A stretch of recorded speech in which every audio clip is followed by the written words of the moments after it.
What's up, guys? And we're back. We're going to work on the lower body portion today. We're going to start off with spinal segmentation. So some of you might know it similar to a cat-cow. We're going to hit all fours. And what I really want you to think about is segmenting your vertebrae one at a time, whether we're trying to round up or we're trying to curve down. So starting with your setup, make sure your hands are directly beneath your shoulders, your knees are directly beneath your hips, and I'm just about shoulder width apart with both. Now, we're going to start off by tucking the hips underneath, and we're going to try to round the spine down. I'm pulling my rib cage in. Now from here, I'm going to start to segment from the tailbone up. I'm going to pull my tailbone, only moving the lower portion of my spine. And I'm going to continue to pull that tailbone up to the ceiling as I slowly start to allow each vertebrae to come down towards the ground. As I start to lift my chest, I'm pulling through. Think about your hands sliding back. You're trying to pull your chest through your arms. And I'm going to bring my chin to the ceiling looking up. Now we're going to reverse that. Pull the chin down. And I'm slowly going to start to release the tension in the floor. Bringing my upper spine to the ceiling. One vertebrae at a time. Getting tailbone underneath. Now we can start that from the other end as well. So this time what I'm going to do, I'm going to start with my head. It's going up, chin up. Now I'm going to start pulling. So remember that I'm trying to drive my hands back. And I'm pulling my chest through, trying to keep the tailbone tucked. And I slowly start to release each vertebrae. Little by little,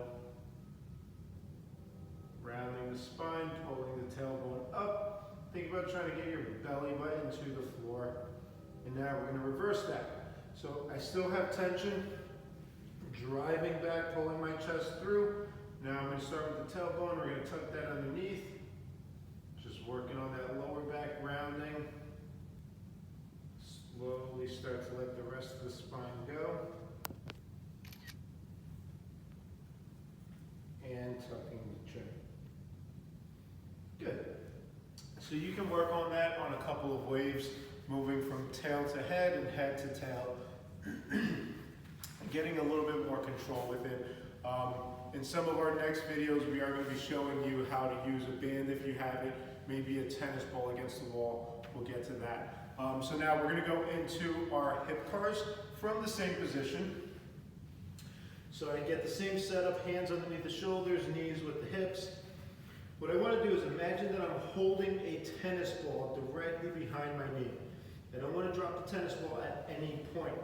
From here, I'm going to bring my knee straight into my chest. I want to pull it up as high as I can. Now, very important, I'm going to come to the outside of my arm, making sure I don't rotate my hips. I want to try to keep my hips square to the floor. Once I have the leg as high as I can, it's a small movement. I'm then going to push the knee back behind me, rotate the foot up to the ceiling, making sure I don't arch. Make sure you're pushing into the ground. You should feel your core engaged here. It's not a big movement. It doesn't matter how high you can get the knee. It's how high can you get maintaining the right posture. So from here, I'm going to come down and I reverse it. I'm still holding that tennis ball behind the knee. I'm going to go heel to the ceiling as high as I can, again with a neutral spine. I'm going to rotate that knee to the outside, staying as high as I can without rotating the hip.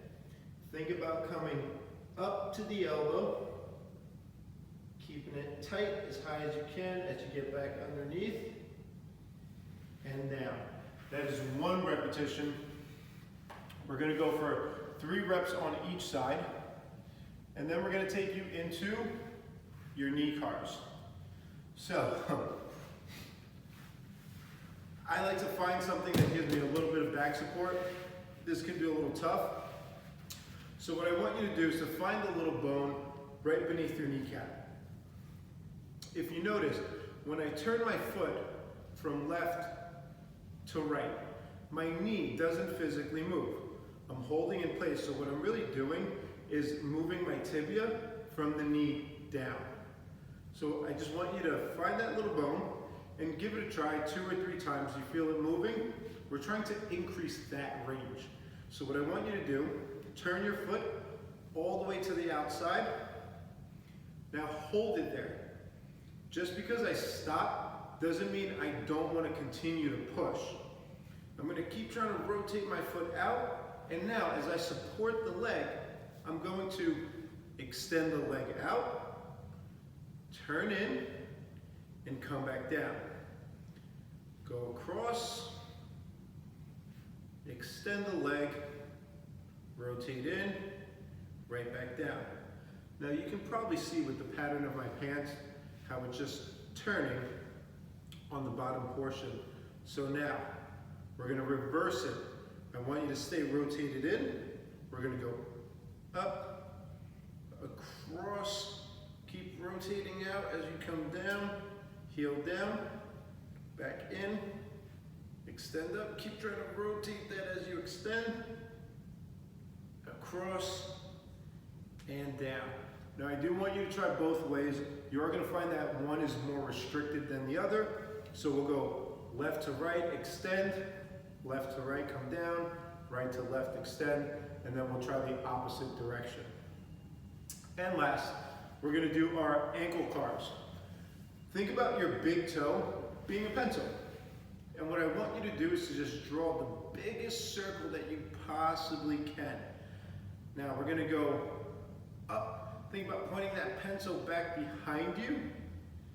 And we're going to turn all the way to the outside. Use that big toe to draw it down. Extend that foot all the way out